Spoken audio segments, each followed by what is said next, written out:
안녕하세요. 오늘은 단단한 기도 훈련 9강 즉각적으로 드리는 기도입니다. 구약의 느헤미야는 정말 탁월한 유능한 지도자였습니다. 그가 페르시아의 고위 관료로 있을 때 예루살렘으로부터 한 소식이 전해 들려옵니다.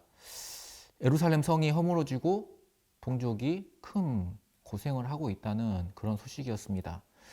이때 느헤미야는 이렇게 반응합니다. 1장 4절 말씀입니다. 느헤미야, 내가 이 말을 듣고 앉아서 울고 수일 동안 슬퍼하며 하늘의 하나님 앞에 금식하며 기도하여. 이렇게 기도하는 중에 하루는 페르시아 왕이 묻습니다. 내가 병이 없는 걸 내가 알고 있는데 네 얼굴에 어찌 이렇게 근심이 가득하냐. 만약에 이 질문에 제대로 답변을 하지 못한다면, 어떤 질문에 답변에 어떤 실수가 있다면 큰 화를 당할 수도 있는 위기의 상황이었습니다. 느헤미야 2장 2절 말씀입니다. 왕이 내게 이르시되 내가 병이 없거늘 어찌하여 얼굴에 수심이 있느냐. 이는 필연 내 마음에 근심이 있으리로다 하더라. 그때 내가 크게 두려워하여. 그리고 2장 4절에 보면 이런 말씀이 나와요. 왕이 내게 이르시되 그러면 내가 무엇을 원하느냐 하시기로 내가 곧 하늘의 하나님께 묵도하고. 이렇게 되어 있습니다. 그러니까 느헤미야는 그 왕의 질문에, 그 위기의 상황에 무릎을 꿇고 손을 모으고 눈을 감고 이렇게 기도했다는 건 말이 되지 않아요. 이렇게 기도한 것이 아니라 왕과 눈을 마주치고 대화를 이어나가면서 그 순간 하늘의 하나님을 묵도하여 기도했다는 거예요. 아주 잠시, 위기의 순간에 즉각적으로 잠시 하늘의 하나님께 거의 반사작용처럼 느헤미야는 기도를 했다는 것입니다. 70페이지에 이렇게 기록되어 있습니다. 기도가 최후에 의지하는 수단이 아니라 즉각적인 반사작용처럼 된다면 전쟁의 판도는 유리한 방향으로 흘러가기 시작한다. 제가 신대원 다닐 때 신지혜 장학금을 받고 다녔다는 이야기를 제가 여러 번 드렸는데요. 신지혜 선수 같은 경우에는 골프를 이렇게 치고 다음 공을 치러 갈 때, 아니면 홀에서 다음 홀로 넘어갈 때 이렇게 걸어가는 순간에 기도를 한다고 합니다. 페이지 72페이지, 새로운 차를 샀을 때, 새 집을 구했을 때, 혹은 인생의 새로운 전기가 마련되었을 때 시간을 내어 기도하며 주님께 바쳐라. 한 해를 시작할 때, 어떤 새로운 일을 시작할 때, 어떤 직장에 첫 출근을 했을 때, 새로운 관계를 시작했을 때 기도하라는 것이죠. 제 동생은 공무원 시험 준비할 때, 공무원 시험이 쉽지 않잖아요. 조금이라도 공부를 더 하는 게 공무원 시험에 유리하죠. 제가 꼭 공부하려고 아침에 독서실에 앉는 순간 매일 성경을 가지고 30분 정도 말씀을 묵상하고 기도할 것을 이렇게 이야기했는데 동생이 그것을 잘 지켜나간 것 같습니다. 매일 공부 시작하는 앉을 때마다 10분씩 기도하며 시작하는 거예요. 10분까지는 아니어도 일을 시작할 때마다 잠시 기도하는 시간을 가질 수 있습니다. 두 번째로, 필요가 있을 때. 하나님은 어떤 하나님이십니까? 우리가 섬기는 하나님은 우리의 필요를 채워주시는 하나님이십니다. 육체적이고 정서적인 필요이든 영적인 필요이든 그 필요 때문에 하나님께 나아가야 합니다. 저 같은 경우에는 좀 낯을 좀 가리는 편인데요. 그래서 내가 평소에 잘 교제하지 않는 사람들과 좀 이분이랑은 좀 어색한데 하는 그런 관계도 있잖아요. 그래서 그런 분에게 신방이나 어떤 전화를 할 때는 전화하기 전에 잠시 이렇게 기도를 하게 됩니다. 세 번째, 축복을 받았을 때, 월급을 받았다, 승진을 하게 됐다, 건강검진 결과가 좀 불안했는데 다행히도 아무 이상 없이 잘 나왔다. 감사할 때는 범사에 감사하는 것입니다. 저는 아이들이 잘 때 가장 예뻐요.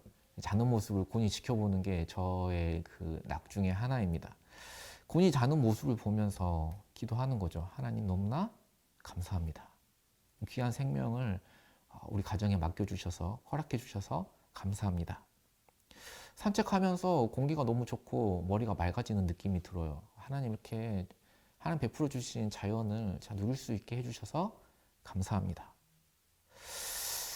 바울은 이렇게 이야기하죠. 내가 너희를 생각할 때마다 나의 하나님께 감사하며. 예수님도 들의 백합화를 보라, 공중에 나는 새를 보라. 하나님이 다 입히시고 먹이시고 재우시고 돌보신다. 이러한 말씀 속에 이미 하나님에 대한 감사를 드리고 계시는 것이죠. 네 번째, 인생의 짐으로 힘들 때 기도하십시오. 순간순간 기도하면 됩니다. 내가 너무나 이 세상에 비해서 어떤 화려한 어떤 누군가에 비해서 화려한 이 세상에 비해서 내가 너무 초라해 보이고 작게 보이고 약해 보일 때가 있습니다. 내가 초라하고 외사하게 느껴질 때 내가 참 작은 존재이다 라고 느껴질 때 그때 크신 하나님을 의지하고 기도하는 것입니다. 다섯 번째, 위기를 만날 때 시편 50편 15편의 말씀에는 이렇게 기록되어 있어요. 환난 날에 나를 부르라 내가 너를 건지리니 내가 나를 영화롭게 하리로다. 환난 날에 우리 하나님을 부를 때 하나님께서 우리를 건지실 뿐만 아니라 그 기도를 통해서 그 건지심으로 통하여서 하나님을 영화롭게 한다라고 말씀하고 있습니다. 여섯 번째, 걱정거리가 있을 때 그 걱정을 가지고 주님께 나아가십시오. 저도 그런 경험이 있는데 불을 끄고 자려고 누웠는데 걱정이 한번 이렇게 이어지기 시작하면은 잠을 못 이룰 정도로 걱정이 이어질 때가 있어요. 자, 예수를 믿지 않는 한 작가의 글을 읽었는데 그 작가도 그런 경험을 몇 번 하다가 한 번은 화장실을 갔다가 불을 다시 켜고 자려고 불 끄고 누웠다가 걱정이 계속 들어서 불을 다시 켜고 화장실에 갔다 와서 다시 누웠는데 아까 했던 걱정을 내가 그때 무슨 걱정을 했지? 하고 다 잊어버린 거예요. 그래서 그 다음부터는 쓸데없는 걱정이 들기 걱정의 꼬리를 물기 시작할 때 패턴을 좀 바꿔서 불을 켜고 화장실을 갔다 오면은 훨씬 나아지더라. 이런 고백을 하는 걸 제가 들었습니다. 화장실만 갔다 와도 잠시 걱정을 잊을 수 있는데 하물며 우리 하나님께 걱정을 내어 맡기고 우리가 기도한다면은 어떤 일이 일어날까요? 걱정을 주님께 가져가서 기도할 때는 어떻겠습니까? 걱정거리가 있을 때 그 걱정을 가지고 주님께 나아가십시오. 일곱 번째, 죄를 지었을 때. 자, 1, 2부 사회를 보면서 사죄의 기도를 이렇게 합니다. 매주 사죄의 기도를 하는데 사죄의 기도를 이렇게 다 자백한 다음에 거의 마지막은 이제 사죄에 관한 하나님의 말씀 구절, 사죄에 관한 성경 구절을 읽는데 제가 가장 애정하는 죄사함과 관련된 말씀 구절입니다. 저는 사죄의 기도를 드릴 때 80%는 이 말씀을 사용해요. 많이 들어보셨을 거예요. 만일 우리가 우리 죄를 자백하면 그는 미쁘시고 의로우사 우리 죄를 사하시며 우리를 모든 불의에서 깨끗하게 하실 것이요. 요한일서 1장 9절 말씀이죠. 우리는 스스로 깨끗해질 수 없습니다. 우리가 죄를 지었을 때 우리 죄를 자백하며 주님 앞에 나아간다면은 주님은 우리의 죄를 깨끗하게 씻어 주시는 하나님이십니다. 이렇게 해서 책에 7가지가 이렇게 나와 있는데요. 7가지에서 제가 7가지에서 한 2가지 정도만 더 추가해 본다면은 8번째, 만남의 전후에 그러니까 사람을 만났을 때 이분을 만나기 전에 약속 시간을 기다리면서 이분을 위해서 기도할 수도 있고 또 만남 후에 여운이 남는 만남이 있죠. 그리고 우리가 만나서 대화했던 이렇게 그 대화의 내용을 우리가 머릿속으로 복기할 때가 있습니다. 그 복기를 통해서 그 사람의 사정을 알게 되잖아요. 하나님 그 형제, 그 자매 축복해 주십시오. 이렇게 기도할 수 있습니다. 그 대화의 내용을 가지고 그 사람을 위해서 기도할 수 있습니다. 하나의 중요한 습관이 될 수 있죠.